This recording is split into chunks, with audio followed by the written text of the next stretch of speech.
very good evening to all of you. I'm Juhi Rajput and you're watching Power News. Let's begin with the top stories of the week. 10% hike in Bengal power tariff.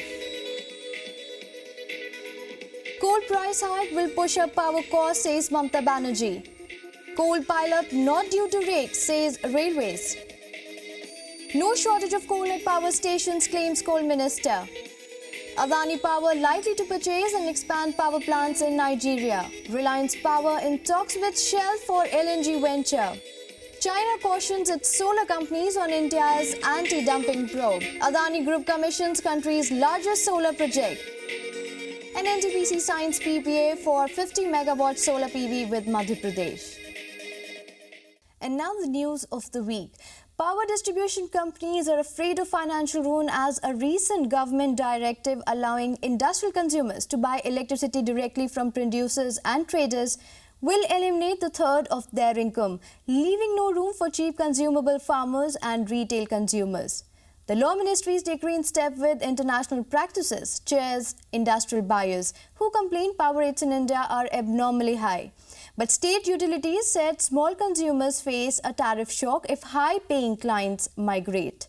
Regulators in states like Gujarat, Tamil Nadu and Maharashtra plan to hold stakeholders meetings on the matter, whereas the Law Ministry says distribution companies are duty-bound to provide network access to large industries that consume above 1 megawatt power and regulators cannot fix charges for them.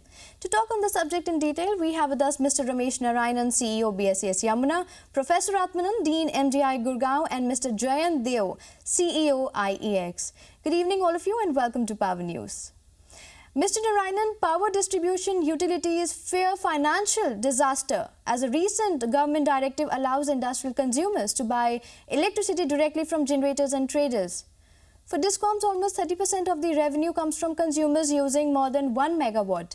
And if these consumers go away, it would be difficult to cross-subsidize the poor and agricultural consumers. What do you have to say about it? No, I think it's a very good move. The Electricity Act allows open access and we got to make that successful. See, industrial consumers, they are the backbone of an economy. And unless we make them competitive, we are not going to have a good standing globally. So it's a good idea to let them have the cheapest power. But then there is a misnomer that industry subsidizes other consumer segment. For example, in Delhi, in BSES Yamuna, the average cost of supply is 6 rupees per unit, whereas the average rate paid by the industrial consumer is 5 rupee 94 paisa. So in fact, the industrial consumers are getting a subsidy. So it's the other way around. So there's absolutely nothing wrong. So if industrial consumers can get something cheaper than what they have been served at, it's a question of efficiency. It will put pressure on the DISCOMs to match up to those rates to sustain those customers on their net. So it's a good idea. I think we should encourage it. Professor Atmanan, how do you see this move allowing industrial consumers to buy electricity directly from generators and traders? And do you feel this could lead to a tariff shock and burden the small retail consumers? There are three perspectives to these questions pertaining to A, utilities, B, industrial consumers and C, the retail consumers. About 30% of the revenues of the utilities come from 1 megawatt and above clients. They are likely to migrate to open access, primarily because of cheaper power and two, failure of the utilities to provide uninterrupted power. Now, so far as the second aspect of the question is concerned, that the claim of the utilities of the financial disaster, I don't believe that there can be any financial disaster in this situation. The reason is simple, that today the state utilities are charging cess on the utilities, on the power, cess on the power that they sell to the industrial consumers, and also they are charging cross subsidies. Second aspect, I would like to say that the state utilities landed costs are also very high. Now, in a situation, the state utilities will find that their problems of financial disclosure will be very, very stringent on account of these two problems. Mr. Deo, Discoms say if 1 megawatt and above consumers will go away, who would cross-subsidize the poor and agricultural consumers? What is your opinion? What happens to poor and agricultural consumers? That is the most important question, and many distribution companies are saying that how they will manage. Maharashtra is the classic example. Recently in September, MERC, that is Maharashtra Electricity Regulatory Commission, gave an order by which they have imposed a cross-subsidy surcharge varying from 91 paisa to 3.5 rupees on various categories of large bulk consumers. So even if these consumers purchase power from anybody else, they will have to pay this cross-subsidy surcharge, and as per my estimate, close to 2,700 crores of cross-subsidy surcharge Maharashtra distribution company will collect from those bulk consumers who are affected by this particular clarification. Further, once there is no need to purchase power for this consumers, which is roughly 30,000 million units is consumed by this 1 megawatt and above consumer. So that much reduction will be there in the power procurement. So roughly 4,500 to 5,000 crore is the benefit that will come to them arising out of implementation of this particular clarification. So that is how they can continue to supply power at reasonable prices to retail consumers. Mr. Narayanan, recently many private power producers have approached government and even Supreme Court that the power sector policy must allow tariff to reflect higher cost of fuel because of uncertainty over fuel supply and unexpected rise in the cost of imported coal. How do you see its impact on the sector?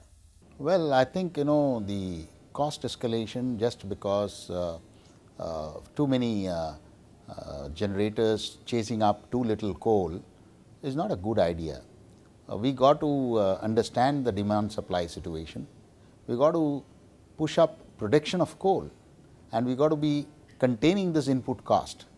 At the end of the day, the power is a primary sector. We can't be escalating cost to such levels that the economy finds it difficult to sustain. So it will be a good idea that we focused our energy in ensuring throughput of our mines more. Unfortunately, that's not keeping in pace with the capacity addition on the generation side. So we got to put our efforts there and see that the coal output increases and the prices are under control. Otherwise, this has a multiplying effect on the economy. Professor Atmanan, how do you see this move affecting the end consumers? If we look at the imported coal price structure, right now it is rupees 5 per kilowatt hour. And if you look at the decade-old plant which is being set up by the Coal India Limited's coal, amounts to only rupees 2 per kilowatt hour. Now, in this situation, we find that there is a huge difference between the imported coal as well as the indigenous coal from the Coal India Limited. Now, since the cost difference is so high, then I think that the tariff rate which is being charged right now is only rupees 2, ranging between rupees 2 and 5 per unit, whereas the cost would be ranging between rupees 5 and 6. Now, who will pay for the difference between the two? Obviously, the state utilities will have to pay for that.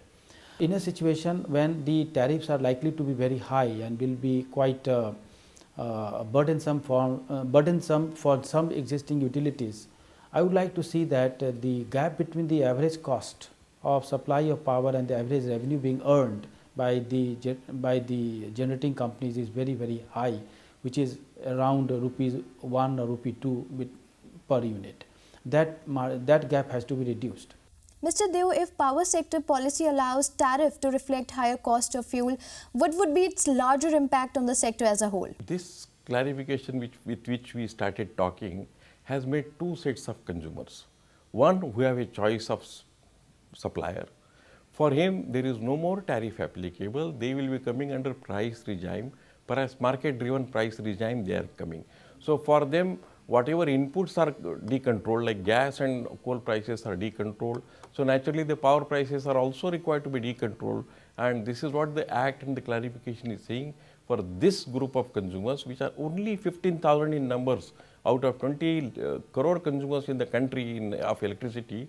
Only 15,000 are 1 megawatt and above, and they will be paying prices for power on market-driven charges. So, removing the control, removing the regulation of the power tariff for this category to some extent is going to solve the problem which has been narrated so far as the generators and imported coal is concerned. So far as the tariff part is concerned, is applicable only to the retail consumer.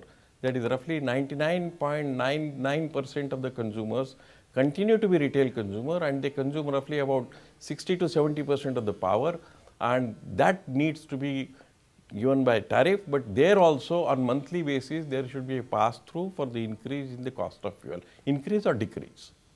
Thank you all for joining us on Power News and sharing your views. For rigid, unrevised tariffs without regards to cost are guaranteed to break down markets, including that for power. Along with stamping out power theft, power sector reform must focus on flexible pricing in a competitive market. Here we'll take a short break. We'll be right back. Keep watching Power News.